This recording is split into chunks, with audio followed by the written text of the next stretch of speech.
हमारे पास जो है टाइम कम है, तो मेरे साथ महरीन सफ्तान एक बहुत बड़ी हमारी पाकिस्तान की जर्नलिस्ट है। तो महरीन, रोशन अजीम साहब हमारे साथ मौजूद हैं। काइंडली आपका कोई क्वेश्चन है कोई रोशन भाई से तो कर लेना। जी जी। जी, अस्सलाम वालेकुम इम्तियाज़ जावेद साहब और तमाम लोग जो यहाँ पे मौजूद हैं उनको मैं सलाम करूँगी।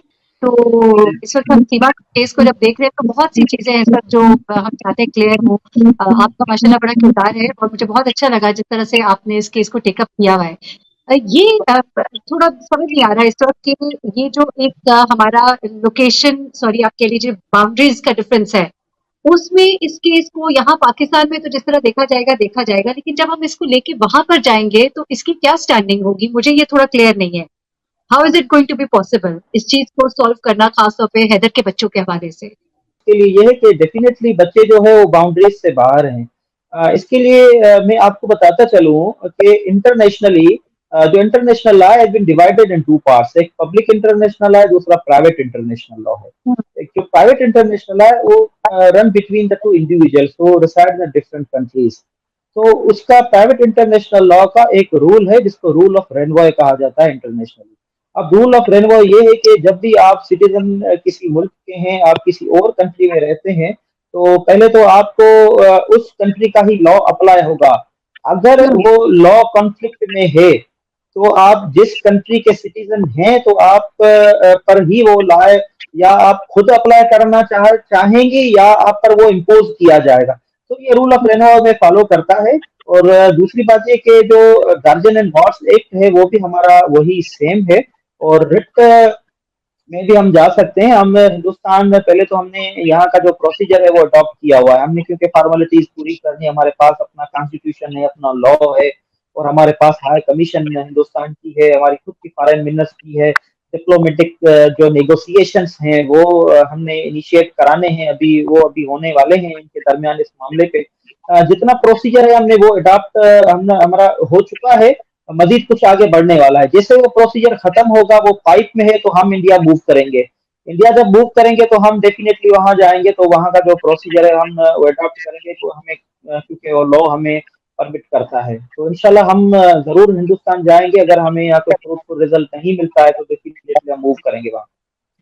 अरे सर मेरी थोड़ी रिजर्वेशंस हैं। आपको लगता है कि ये केस जो है वहाँ पे एंटरटेन होगा जब एक वो वाली फीलिंग भी वहाँ पे पाई जाती है, वो वाला एक सिंपैथी भी वहाँ पे पाई जाती है जो कार्ड एक सीमा ने प्ले किया है बड़ा, बल्कि से वेल प्लेड कार्ड एक मजहब कार्ड जो है और उसको मजबूत करने के लिए जिस तरह से उसके वकील साहब जो है वो एड़ी चोटी का जोर लगा रहे हैं और उन्होंने उसके लिए गुरु साहब का भी अरेंज किया, उसके लिए बाकायदा कपड़ों का भी अरेंज किया, साड़ियां भी उसने पहनी, वहां पे बैठ के उसने पूरा वो एक मतलब मैं कहती हूँ इतना इंटेलिजेंटली उसने वहां पे प्ले किया सीमा ने कि जब उससे एंकर सवाल करे जिसका जवाब नहीं आता तो उसमें वो कहती मुझे भूल गया है, मेरा गला खराब है। फिर कभी उसको कुछ कान में बता दिया जाता तो उसको मतलब बड़े अच्छे से एड्रेस कर लेती थी। तो यहाँ पे भी मेरा हमेशा से यही कहना था कि अगर कोई बंदा किसी मजहब को धर्म को अगर अपनाता है तो उसको दिल से अपनाता है।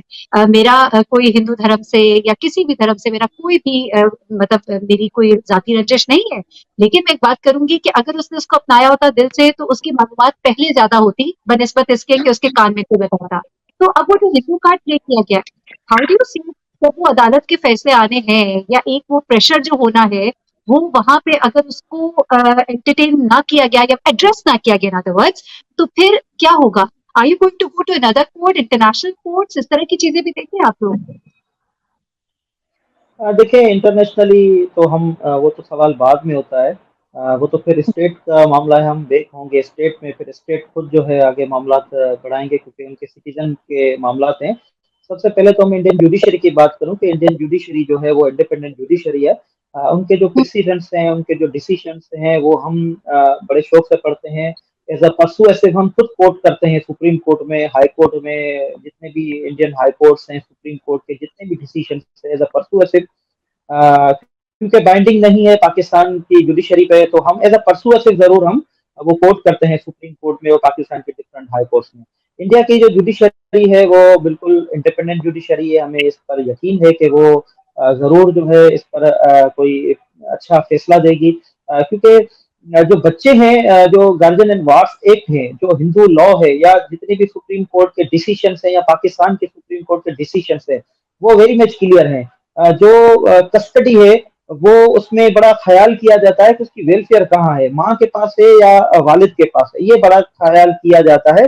फयाज साहब वकील हैं, इनको ये भी पता होगा। अब यहाँ पर सवाल पैदा होता है कि क्या बिल्कुल। इंडियन जुडिशरी ये अलाउ करेगी कि बच्चों की कस्टडी एक क्रिमिनल के पास हो, जिसने पाकिस्तान का लॉ ब्रेक किया, जिसने नेपाल की जो नेपाल पीस ट्रीटी 1952 की है उसको वायलेट किया, जो हिंदुस्तान का लॉ इमिग्रेशन लॉ है या पासपोर्ट एक्ट है उसका सेक्शन 14 है, ये वायलेट किया। तो कभी भी इंडियन जुडिशरी जो है ये बच्चों की कस्टडी माँ के हवाले नहीं करेगी, क्योंकि वो हैबिचुअल है। दो दो ममालिक की उन्होंने लॉ, 3 ममालिक के लॉ वायलेट किए, इस पे कोई भरोसा नहीं है। क्योंकि ये कभी भी जो है बॉर्डर पर जा सकती है, हिंदुस्तान से किसी और बॉर्डर पर जा सकती है, या चाइना जा सकती है, या नेपाल पाकिस्तान जा सकती है। बच्चों को लेके आपको पता है बॉर्डर के मामला खराब होते हैं, इसलिए ये इसको कभी भी रहमो करम पर नहीं छोड़ा जाएगा। ये इंडियन जुडिशरी बड़ी कॉम्पिटेंट जुडिशरी है, तो ये कभी भी ऐसा गलत फैसला मुझे यकीन है इंडियन जुडिशरी नहीं दे सकती। डेफिनेटली ये अच्छा, कस्टडी का मामला गुलाम नबी के फेवर में ही आएगा। हाँ, बस आखिरी सवाल आपसे मेरा कि ये जो पाकिस्तान के अंदर इसकी जो फैमिली है यहाँ पर उनका केस कहाँ स्टैंड कर रहा है, क्योंकि उनको एज फैसिलिटेटर्स देखा जा रहा है, तो वो कहाँ पे स्टैंड कर रहे हैं इन केस अगर तो कोई सीमा की स्टेटमेंट नहीं आती या कोई क्लैरिफिकेशन नहीं दी जाती है, तो उनका किरदार जो है वो कितना एक मशकूक है और कितना काबिल गिरफ्त है। देखिए सीमा की फैमिली पूरी मशकूक है। ये केस जो है कोई नॉर्मल केस नहीं है, ये एक इंटरनेशनली मामलात इसमें इन्वॉल्व हैं। जैसे मैंने आपको सबको ये मैं कहता हूँ कि इंटरनेशनली मामलात खराब हैं। चाहे दोनों अतराफ के मामलात इन्वॉल्व ना हो, क्यों ना हो, क्योंकि इसमें सीमा हैदर का भाई एक बड़े इदारे में काम करता है, और सीमा हैदर का जो अंकल है वो भी एक बड़े इदारे में काम करता है। और ये जो सीमा हैदर का भाई है इसमें सबसे ज्यादा फैसिलिटेटर है। जबकि 8 सितंबर 2023 को हमने एक प्रॉपर क्रिमिनल इन्वेस्टिगेशन के लिए एप्लीकेशन जमा कराई, तो उससे पहले ये पता चला कि एक एप्लीकेशन पहले आसिफ रिंद ने जमा करवाई है गुलाम हैदर के फादर को लेके। जब वो एप्लीकेशन वो हमने पढ़ी तो वो I was really quite surprise कि वो उस एप्लीकेशन के मतन कुछ ऐसा था कि वो फैक्ट्स तो बता रहा था, लेकिन साइमल्टेनियसली वो ये भी कह रहा था कि इसमें हम एफआईआर भी नहीं कटवाना चाहते।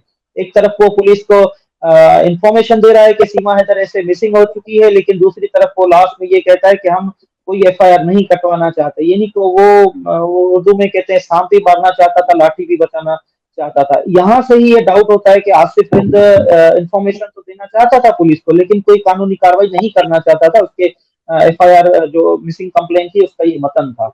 उसके बाद सीमा हैदर की जो बहनें हैं ये भी मशकूक किरदार है, क्योंकि सीमा हैदर का जो पहला ट्रिप था पाकिस्तान से वो नेपाल गई, वो भी कोई 1 हफ्ता या उससे ज्यादा था। तो यहाँ पे एक सवाल पैदा जरूर होता है कि बच्चे कहाँ थे उस वक्त। सीमा तो अकेली आई थी और बच्चे रीमा के पास थे, सुमेरा के पास थे।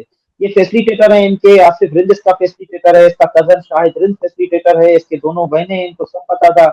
तो ये जरूर इनको ये पता है, जो फैमिली है इसका किरदार मशकूक है, और ये मिसिंग हो चुके हैं। सीमा की बहनें भी मिसिंग हो चुकी हैं, सीमा का जो कजन शाहिद रिंद है ये भी मिसिंग हो चुका है, और सीमा का जो भाई है ये भी एक मशकूक किरदार है। तो ये डेफिनेटली ये इन्वॉल्व है।